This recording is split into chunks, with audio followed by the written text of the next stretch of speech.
सुलोचना बहुत गरीब थी। उसके पति का स्वर्गवास हो चुका था। वह अपने बेटे रमेश के साथ एक छोटे से घर में रहती थी।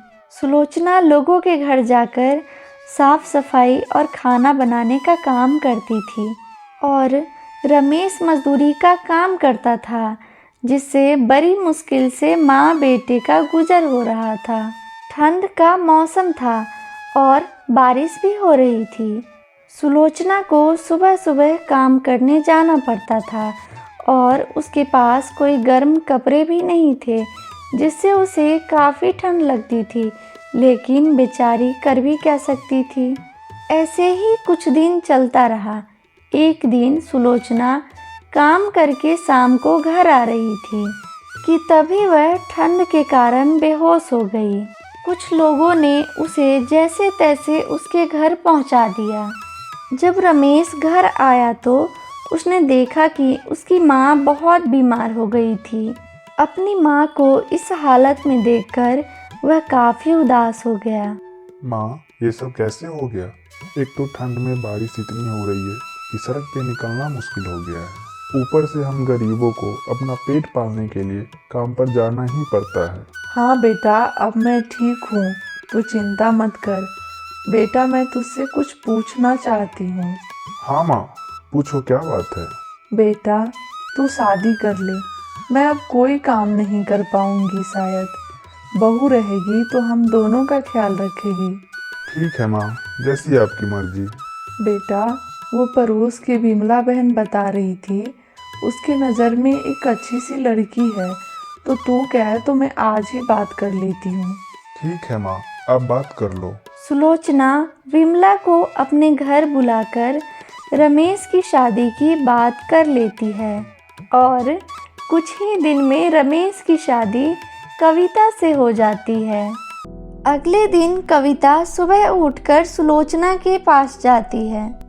माँ जी, आज मेरी रसोई की पहली रस्म है, मैं खाने में क्या बनाऊं? बहू, क्या बताऊं मैं तुझे। कुछ दिन से मैं काफ़ी बीमार हूँ और काम भी नहीं करने जाती हूँ, और रमेश के मालिक ने उसे 2 महीने से 1 रुपया भी नहीं दिए हैं। इसलिए घर में बहुत तंगी चल रही है। एक काम कर, जो थोड़ा बहुत राशन बचा है उसी से कुछ बना ले।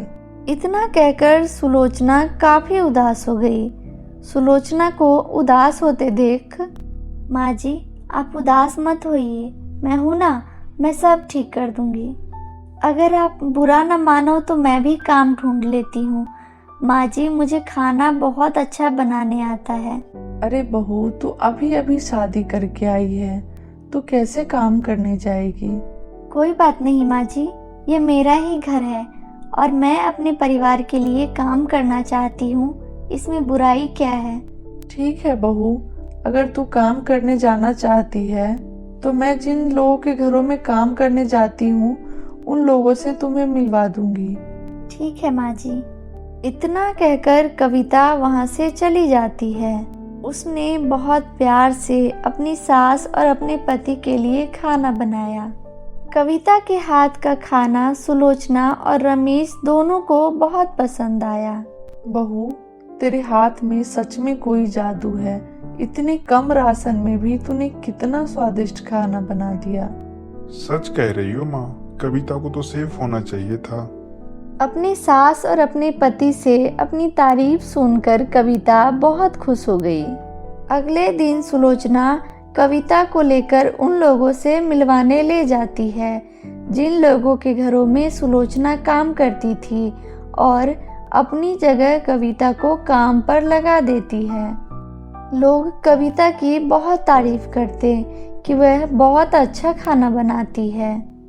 एक दिन कविता शर्मा जी के घर का खाना बना रही थी, तभी उसकी मालकिन आई। कविता, तुम कितना अच्छा खाना बनाती हो। हमारे घर में तुम्हारे हाथ का खाना सबको बहुत पसंद आता है। ये तो बहुत अच्छी बात है मालकिन कि आपको मेरे हाथ का खाना पसंद आता है। अरे कविता, तुम्हारे हाथ में इतना अच्छा खाना बनाने का हुनर है तो फिर तुम खुद का एक ढाबा क्यों नहीं खोल लेती हो? आप सही बोल रही है मालकिन, लेकिन मुझ गरीब के ढाबे में कौन खाना खाएगा? कौन नहीं खाएगा?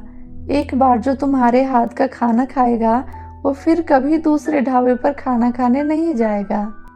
लेकिन मालकिन, मैं इतने पैसे कहाँ से लाऊंगी? अरे मैं तुझे कुछ पैसे दे देती हूँ ढाबे खोलने के लिए। जब तेरे पास पैसे होंगे तो मुझे दे देना। कविता को ये बात बहुत सही लगी।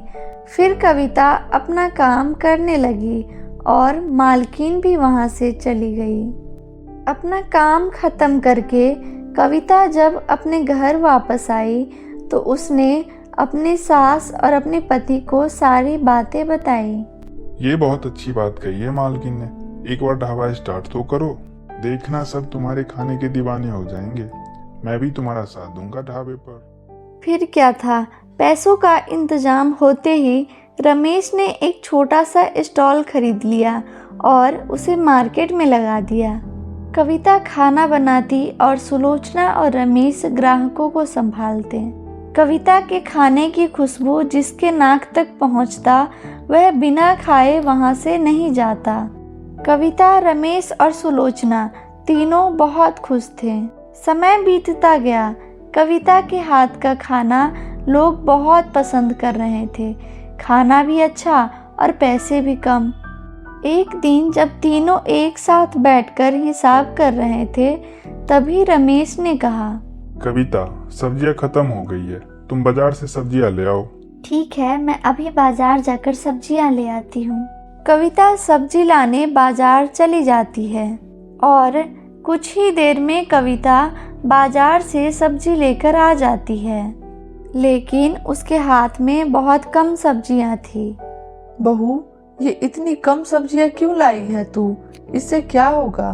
माँ जी, मैं आपको क्या बताऊं, बारिश की वजह से बाजार में बहुत कम सब्जियां थी और वह काफी महंगी थी, इसलिए मैं इतना ही खरीद पाई हूँ। लेकिन बहू, अब हम क्या करेंगे? हाँ कविता, अब इतनी महंगाई में हम कैसे अपना ढाबा चलाएंगे? ऐसा करती हूँ, अब खाना पहले से कम बनाऊंगी ताकि सब्जियां कम लगे। और अब उसने ऐसा ही किया, लेकिन खाना कम होने की वजह से दोपहर से पहले ही खत्म हो जाता था। एक दिन कविता अकेले देर तक ढाबे के पास बैठी थी।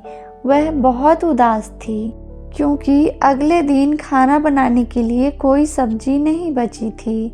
वह कुछ सोच ही रही थी कि तभी एक बूढ़ी अम्मा उसके पास आई। बेटी, मुझे बहुत भूख लगी है, कुछ खाने को हो तो दे दो। खाना तो खत्म हो गया है, लेकिन मैंने अपने लिए थोड़ा सा खाना रखा है, तो वो आप खा लो, मैं आज पानी पीकर ही सो जाऊंगी। और कविता बूढ़ी अम्मा के लिए खाना ले आई। बूढ़ी अम्मा ने खाना खा लिया और कविता से पूछा, क्या बात है बेटी, तू इतनी उदास क्यों है?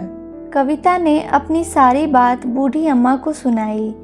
बूढ़ी अम्मा ने मुस्कुराते हुए कहा, बेटी, आज से तेरी सारी परेशानी दूर हो जाएगी। इतना कहकर बूढ़ी अम्मा एक परी का रूप ले लेती है और अपने जादू से एक चाकू निकाल कर देती है। ये लो, ये जादुई चाकू है, इससे सब्जियां काटने से कभी तुम्हारी सब्जियां खत्म ही नहीं होगी। इतना कहकर परी वहाँ से गायब हो गई। कविता जादुई चाकू पाकर बहुत खुश हो गई और घर जाकर सुलोचना और रमेश दोनों को सारी बातें बताई। सभी बहुत खुश थे। धीरे धीरे कविता जादुई चाकू की मदद से बहुत पैसे कमाने लगी और फिर से उसके ढाबे पर लोगों की भीड़ लगने लगी। कुछ ही दिनों में उसने एक बड़ा सा होटल खोल लिया और अपने लिए एक घर भी बनवा लिया और सभी खुशी खुशी रहने लगे।